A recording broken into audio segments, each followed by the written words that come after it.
मेरी शादी जिस आदमी से तय हुई वो अमेरिका में जॉब करता था। लड़के की बजाय आदमी इसलिए कह रही हूँ कि वो आदमी मुझसे उम्र में बहुत बड़ा था, लेकिन माँ बाप ने मेरी शादी इसलिए उससे करवाई कि वो बहुत पैसे वाला था और अमेरिका में रहता था। यहाँ तक नहीं बल्कि उसने वादा किया था कि शादी के बाद वो मुझे अपने साथ अमेरिका लेकर जाएगा। वादे के मुताबिक शादी के बाद शोहर मुझे अमेरिका ले गया। वो रोजाना जब काम से वापस आता तो उसके चेहरे पर कुछ निशान होते और उसके बैग में औरतों के फटे पुराने कपड़े होते।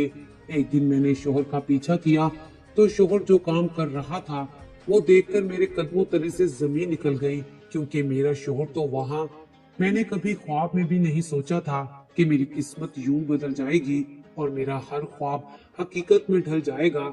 हर लड़की की तरह शादी को लेकर मैंने भी बहुत सपने देख रखे थे, लेकिन हकीकत की दुनिया मुझे इन सपनों में जीने की इजाजत नहीं देती थी और मैं हमेशा हकीकत की दुनिया में रहना पसंद करती थी, क्योंकि मुझे मालूम था कि हम जैसे लोगों का मुस्तकबिल भी हमारे माजी की तरह ही मुश्किल और दर्दनाक होता है।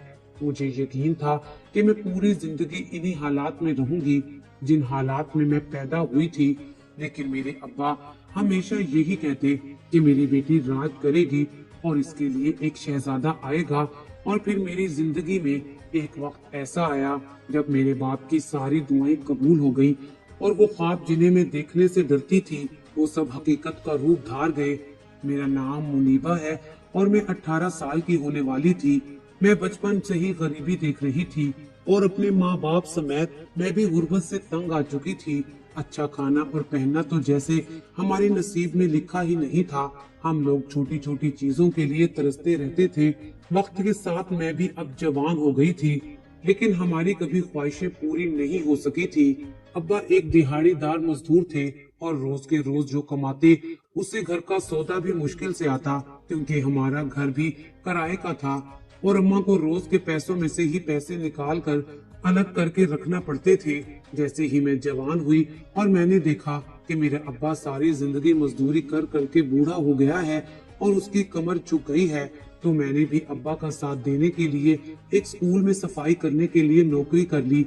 हम 4 बहनें थी और मैं सबसे बड़ी थी, इसलिए मैं अपनी उम्र से बहुत ज्यादा जल्दी बड़ी हो गई थी। मेरे अब्बा मुझसे बहुत मोहब्बत करते थे और जब मुझे यूं मेहनत करता देखते तो मेरे सर पर हाथ रखकर अच्छे नसीब की दुआएं देते। ऐसे ही एक दिन अब्बा की सारी दुआएं कबूल हो गई और स्कूल में मुझे काम करने वाली एक टीचर ने मेरे लिए एक रिश्ता भिजवा दिया, जिसके बारे में हम गरीब लोग सोच भी नहीं सकते थे। टीचर की दोस्त मेरे लिए रिश्ता लेकर आई थी। वो अपने भाई की शादी मुझसे करना चाहती थी। मैं कम उम्र और हसीन थी और इसीलिए वो हमारी गरीबी के बावजूद भी मुझे अपनी भाभी बनाने के लिए तैयार थी। हम जैसे लोगों के घर में अगर बेटे के लिए कोई रिश्ता आए तो वैसे भी बड़ी खुशी की बात होती है, लेकिन उस वक्त हमारी खुशी हैरत में बदल गई जब टीचर की दोस्त निशा ने बताया कि उसका भाई अमेरिका में बहुत अच्छी नौकरी करता है और वो शादी के बाद मुझे भी अपने साथ अमेरिका लेकर चला जाएगा। ये सुनकर तो मेरे माँ बाप की आंखें खुली की खुली रह गईं। अम्मा अब्बा ने तो कभी ख्वाब में भी नहीं सोचा था कि मेरे लिए ऐसा कोई रिश्ता आएगा। निशा ने अपने भाई की तस्वीर और मालूमात हमें दी और कहा कि आप मेरे भाई के बारे में अच्छी तरह मालूमात करके रिश्ता करें। निशा के भाई वसीम की उम्र तकरीबन 40 के करीब थी, जबकि मैं अभी 18 साल की थी। वो अमेरिका में किसी कंपनी में नौकरी करता था और निशा ने बताया था कि वो पाकिस्तानी 3 लाख रुपए कमाता है। अमेरिका में तो हमारी कोई जान पहचान नहीं थी। अब्बा कहाँ से कोई मालूमात हासिल कर पाते, लेकिन यहाँ अब्बा ने अपने जानने वाले लोगों से उस आदमी के बारे में पता किया तो सभी लोगों ने बताया कि वसीम को अमेरिका गए जमाना हो गया है। जब वो यहाँ था तो वो बहुत ही अच्छा और नेक लड़का था। बहुत सोच समझकर अब्बा ने फैसला किया कि मेरा और वसीम का रिश्ता तय कर दिया जाए, क्योंकि ये रिश्ता मेरी जिंदगी बदल सकता था। अब्बा के लिए उम्र का फर्क कोई मायने नहीं रखता था। वो कहने लगे कि वसीम हमारी बेटी को अच्छा खिलाएगा, अच्छा पहनाएगा, यही हमारे लिए बहुत है और हो सकता है कि इस तरह मेरी बाकी बेटियों के भी नसीब खुल जाएं और सब अपनी जिंदगी में सुकून का सांस ले सके। निशा ने शादी से पहले अम्मा अब्बा और हम सबको अपने घर दावत देकर बुलाया। तो वहां जाकर तो हमारी आंखें हैरत से फैल गईं कि निशा का घर तो बहुत बड़ा था। निशा बहुत अच्छे इखलाक वाली लड़की थी। उसने कभी हमें ये महसूस नहीं करवाया कि हम लोग बहुत गरीब हैं। वो हमेशा बराबरी का ही दर्जा देती थी हमें। शादी के दिन करीब आ रहे थे और वसीम अमेरिका से शादी के लिए आ चुके थे। वसीम की आदत और इखलाक से अब्बा पहली मुलाकात में ही मुतासिर हो गए। बिलाशुबा वो एक अच्छे और नेक इंसान थे। शादी की रात ही उन्होंने मुझसे अपनी बेपनाह मोहब्बत का इजहार किया और कहने लगे कि अब तक वो अपनी जिम्मेदारियों की वजह से शादी नहीं कर पाए, लेकिन उन्हें हरगिज इल्म नहीं था कि उन्हें इस कदर खूबसूरत और कम उम्र दुल्हन मिल जाएगी। मैं भी वसीम से शादी करके बहुत खुश थी और मेरे लिए अब हम दोनों की उम्रों का फर्क भी कोई मायने नहीं रखता था, क्योंकि वसीम ने खुद को एक बेहतरीन इंसान साबित कर दिया था। वसीम ने शादी पर मेरे बाप को खर्चा नहीं करने दिया था, लेकिन अगले दिन उन्होंने अपने घर वलीमे की एक बहुत बड़ी दावत रखी थी और मेरे सारे अरमानों को पूरा कर दिया था। मैं हमेशा से ही ऐसी ही शादी चाहती थी, लेकिन मैंने कभी ख्वाब में भी नहीं सोचा था कि मेरे तमाम अरमान यूं ही पूरे हो सकते हैं। कुछ ही दिनों में वसीम ने तमाम कागजी कार्रवाई मुकम्मल कर ली और मुझे अपने साथ अमेरिका लेकर चले आए। मेरे माँ बाप तो हद से ज्यादा खुश थे, क्योंकि उन्हें लगता था कि जैसे उन्होंने मेरे हक में आज तक जितनी भी दुआएं मांगी थी सबकी सब कबूल हो गई हैं। वसीम ने मेरा ख्याल रखने में कोई कसर नहीं छोड़ी थी, बल्कि वो तो मेरे वालिदैन को भी बहुत ही इज्जत देते थे। अमेरिका आकर 2-4 दिन तो वसीम नौकरी पर नहीं गए, लेकिन मुझे अपने साथ पूरा अमेरिका घुमाया। मैंने अपनी पूरी जिंदगी में ऐसी शानदार इमारतें और होटल कभी नहीं देखे थे। मेरी किस्मत पूरी तरह बदल गई थी और कभी कभी तो मुझे ऐसा लगता था कि जैसे मैं कोई ख्वाब देख रही हूँ और मेरी आंख खुलेगी और सब कुछ खत्म हो जाएगा। अमेरिका आकर हमें एक हफ्ता हुआ था और वसीम ने दोबारा अपनी नौकरी पर जाना शुरू कर दिया था। मैं सारा दिन फ्लैट में अकेली रहती और वसीम सुबह के गए रात को वापस आते। मैं उनके आने से पहले ही घर के तमाम कामकाज निपटा चुकी होती और अपने घर वालों से भी बात कर लेती। मेरे घर वाले मेरी तरफ से पूरी तरह सुकून में आ गए थे, बल्कि अब तो मेरे माँ बाप चाहते थे कि मेरी बहनों का भी रिश्ता बिल्कुल मेरी ही तरह किसी अच्छी जगह हो जाए। मैं अब एक पुरसुकून जिंदगी गुजार रही थी, लेकिन कुछ चीजों को लेकर मैं बहुत हैरान थी और चाह कर भी वसीम से उन चीजों के बारे में सवाल नहीं कर सकती थी। उनकी मोहब्बत अब भी पहले दिन की तरह तरोताजा थी और वो काम से लौटने के बाद मुझ पर उसी तरह अपनी मोहब्बत निछावर करते कि मैं सब कुछ भूलकर उनकी हो जाती। निशा भी बाकायदगी से हमें फोन किया करती थी। वसीम ने बताया था कि उनके माँ बाप के इंतकाल के बाद उन्होंने निशा आपी की शादी जल्दी ही कर दी थी और खुद वापस अमेरिका आ गए थे।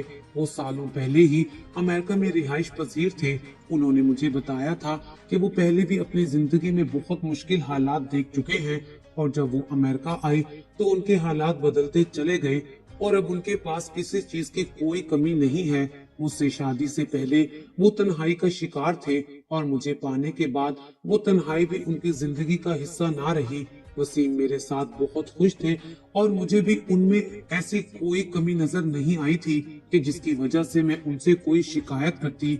वसीम पाबंदी से नौकरी पर जाते थे और जो बात मेरे लिए हैरान कुन थी वो ये थी कि वसीम जब भी नौकरी से वापस आते तो उनके चेहरे पर निशानात होते। मुझे कुछ समझ नहीं आता था कि उनके चेहरे पर ये किस तरह के निशानात होते हैं। कई दफा मैंने उनसे पूछना चाहा, लेकिन वो कभी जवाब ही ना देते, बल्कि फौरन ही मेरा हाथ थाम कर मोहब्बत का इजहार करने लगते। यहाँ तक कि मैं सब कुछ भूल जाती और बात खत्म हो जाती। एक दिन वसीम नौकरी से वापस आए तो कहने लगे कि मेरा मोबाइल चार्जिंग पर लगा दो, मैं फ्रेश होकर आता हूँ, फिर हम दोनों मिलकर खाना खाएंगे। मुझे वसीम के मोबाइल का चार्जर नहीं मिल रहा था। मुझे लगा कि शायद उनके बैग में होगा जो वो नौकरी पर लेकर जाते थे। यही सोचकर मैंने उनका बैग खोला तो ये देखकर मेरी हैरत की इंतहा ना रही कि उसमें औरतों और मर्दों के पुराने फटे हुए कपड़े मौजूद थे। मुझे बिल्कुल समझ नहीं आ रहा था कि वसीम के बैग में इन कपड़ों का क्या काम है, लेकिन मैंने डर के मारे फौरन ही उनका बैग बंद कर दिया कि कहीं उन्हें ये ना महसूस हो कि मैं उनकी जासूसी कर रही हूँ। लेकिन मेरे दिल में अजीब अजीब से ख्यालात आ रहे थे। अभी तक तो मुझे इन निशानों का ही इल्म नहीं था और अब फटे पुराने कपड़ों की मौजूदगी ने मुझे अजीब सी बेचैनी में डाल दिया था। अगले दिन फिर सुबह सवेरे ही नौकरी पर चले गए थे, लेकिन मैं सारा दिन उनके बारे में सोचती रही थी। बहुत सोचने के बाद भी मुझे कुछ समझ नहीं आया। रात जब वो वापस लौटे और फ्रेश होने के लिए गए तो एक दफा फिर मैंने उनके बैग को चेक किया। उनके बैग में आज भी फटे पुराने कपड़े मौजूद थे। रात का खाना खाते हुए जब मेरी नजर उनके चेहरे पर पड़ी तो चेहरे पर आज भी निशान मौजूद थे। कुछ तो ऐसा था जिससे मैं अनजान थी और इसी बात ने मुझे परेशान करके रखा था कि वसीम ऐसा कौन सा काम कर रहे थे कि जिसकी वजह से उनके चेहरे पर निशान लग गए हैं और उन्हें औरतों के पुराने फटे कपड़ों की क्या जरूरत पेश आती है। वसीम ने तो यही बताया था कि वो एक मल्टीनेशनल कंपनी में बहुत अच्छे ओहदे पे काम करते हैं और उनका रहन सहन ठाट बाट भी इस बात की अक्कासी करते थे, लेकिन शायद हकीकत उसके बरअक्स कुछ और ही थी। सच जानने के लिए एक रोज मैंने वसीम का पीछा करने का इरादा किया और जैसे ही वो घर से निकले तो मैं भी उनके पीछे निकल पड़ी। कुछ ही देर में वो उस जगह पहुंच गए जहां वो काम करते थे और मैं भी उनके पीछे पीछे चलती रही। मैंने नकाब से खुद को अच्छी तरह छुपाया हुआ था और मैं काफी फासले से उनका पीछा कर रही थी।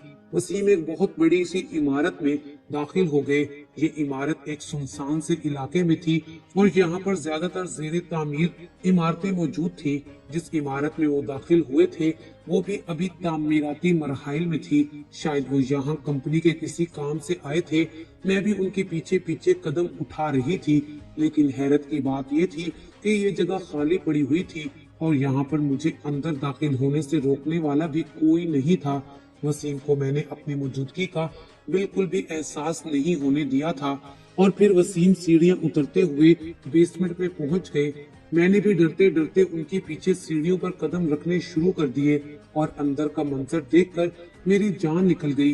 ये एक बहुत बड़ा हॉल था जहां बहुत सी लड़कियां और आदमी बंधे हुए थे। उनके हाथ और पांव रस्सियों से बंधे हुए थे और कुछ के मुंह में तो कपड़ा भी ठूसा हुआ था। वसीम ने एक आदमी के हाथ खोले और उसके आगे पानी रख दिया, लेकिन उस आदमी ने पानी पीने के बजाय वसीम पर चिल्लाना शुरू कर दिया कि तुमने हम सबके साथ धोखा किया है। मगर वसीम चुप रहे। फिर वसीम खुद से पानी पिलाने के लिए उसके करीब हुए तो उसने फौरन उसके मुंह पर थप्पड़ मार दिया। वसीम उसे बुरा भला कहते हुए गालियां भी दे रहे थे और मैं अपनी आंखों पर यकीन नहीं कर पा रही थी कि मेरा शोहर ये क्या काम कर रहा है।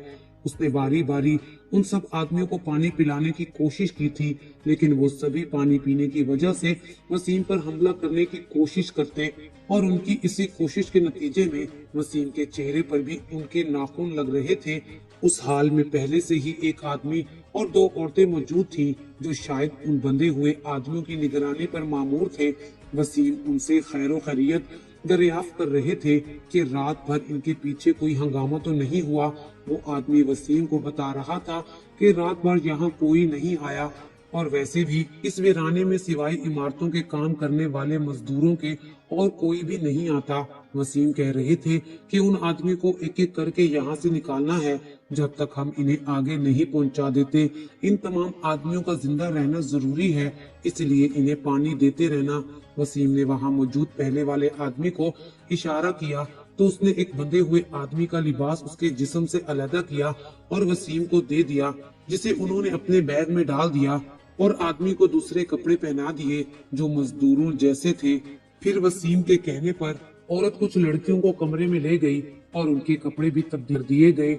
उसके बाद वसीम ने अपने आदमी के साथ मिलकर उन तमाम मर्दों और औरतों को बेहोश किया जिन्हें मजदूरों वाले कपड़े पहनाए थे और फिर उन्हें उठाकर ऊपर ले आए और मैं तेजी से वापस बाहर की तरफ दौड़ पड़ी।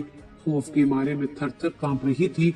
बाहर निकलते ही मैं एक पिलर के पीछे छुप गई और वो लोग उन सबको गाड़ियों में डालकर कहीं लेकर चले गए। मुझे कुछ समझ नहीं आ रहा था कि मुझे आगे क्या करना चाहिए। मैं नहीं जानती थी कि ये सब आदमी कौन हैं और क्यों बंधे हुए हैं और मेरा शोहर उनको बेहोश करके कहाँ ले गया है। मैं थके हारे कदमों से घर लौट आई थी। मुझ में इतनी हिम्मत नहीं थी कि मैं दोबारा उस जगह जाती, और मैं ये भी नहीं जानती थी कि वहाँ कहीं कोई और मौजूद तो नहीं है जो इनकी निगरानी पर मामूर हो। घर आकर मैं सारा दिन डरी सहमी बैठी रही। इतना तो मैं जान ही गई थी कि मेरा शोहर किसी मल्टीनेशनल कंपनी में काम नहीं करता, बल्कि वो तो कोई और ही काम करता है। लेकिन जो कुछ मुझे समझ आ रहा था वो मैं चाह कर भी समझना नहीं चाहती थी। रात को जब वसीम घर लौटा, उसके चेहरे पर हमेशा की तरह निशान मौजूद थे, और आज मैं अच्छी तरह जानती थी कि ये निशान कैसे लगे हैं। उसने अपना बैग एक कोने में रख दिया और फ्रेश होने के लिए चले गए। आज भी उनके बैग में फटे हुए जोड़े मौजूद थे, और वो किसके थे वो भी मैं जानती थी। वसीम जब फ्रेश होकर बाहर आए तो मेरा चेहरा देखकर पूछने लगे कि मुनीबा, तुम्हारी तबीयत ठीक नहीं है क्या? इतनी मुरझाई हुई क्यों लग रही हो? मैंने वसीम से पूछा, ये आपके चेहरे पर ये निशान कैसे हैं? तो वो हंसकर कहने लगे कि इतना शक क्यों करती हो? काम के दौरान कुछ न कुछ लग ही जाता है। मैं अजीब सी नजरों से उसे देखने लगी, और उन्हें फौरन ही एहसास हो गया कि कोई न कोई बात मुझे परेशान कर रही है। उन्होंने मुझे अपने करीब बिठाया और कहने लगे कि मुनीबा, क्या बात है? कौन सी बात तुम्हें तंग कर रही है? वसीम की बात सुनकर मैं अचानक रो पड़ी, और न चाहते हुए भी मैंने उन्हें बता दिया कि मैं उनकी सच्चाई जान चुकी हूँ कि वो क्या काम करते हैं। मेरी बात सुनकर थोड़ी देर के लिए तो वो दंग रह गए। उसके बाद जो कुछ उन्होंने मुझे बताया वो सुनकर तो मेरी रूह तक फना हो गई। वसीम ने बताया कि वो बहुत अरसा पहले गैर कानूनी तरीके से अमेरिका आए थे। वो यहाँ आकर एक ऐसे गिरोह के हाथ लग गए जो गैर कानूनी तौर पर पाकिस्तानी, इंडिया और बांग्लादेश से लोगों को यहाँ काम की लालच में बुलाते हैं और फिर गैर कानूनी कामों के लिए इस्तेमाल करते हैं। काफी साल तक वो लोग जबरदस्ती वसीम से गैर कानूनी काम करवाते रहे। कभी मंशियात की स्मगलिंग करना होती तो कभी लड़कियों को गायब करना होता। वसीम को इन तमाम कामों का पैसा भी मिलता था जो वो अपने घर भिजवा देते थे। गर्ज उन्होंने हर तरह के गैर कानूनी काम में हाथ डाल लिया था, लेकिन ये सब कुछ वो अपनी खुशी से नहीं कर रहे थे। एक दिन जब उन्हें फरार होने का मौका मिला तो वो वापस फरार होकर पाकिस्तान चले गए। वहां जाने पर वसीम को पता चला कि उनके घर वालों ने पुराना घर तोड़कर नया घर बनाना शुरू कर दिया है। वो लोग सब एक ऐश की जिंदगी गुजारने लगे थे जो कि वसीम के पैसों की बदौलत थी। और जब वसीम के घर वालों को पता चला कि वो हमेशा के लिए वापिस आ गए हैं तो उनके घर वाले बहुत नाराज हुए। उनके माँ बाप भी यही चाहते थे कि वो वापस अमेरिका चले जाएं और अपनी नौकरी जारी रखें। वसीम के बड़े भाई ने वसीम के पैसों से ही अपने लिए एक कारोबार खड़ा कर लिया था और अपने बूढ़े माँ बाप को छोड़कर अलग दुनिया बसा चुके थे।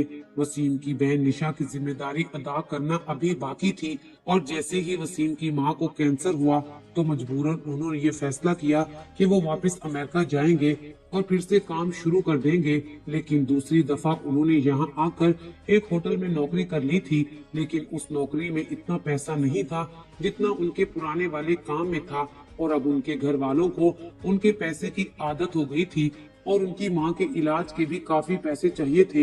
एक दिन होटल में उन्हें वही शख्स मिला जिसके साथ वो पहले काम करते थे।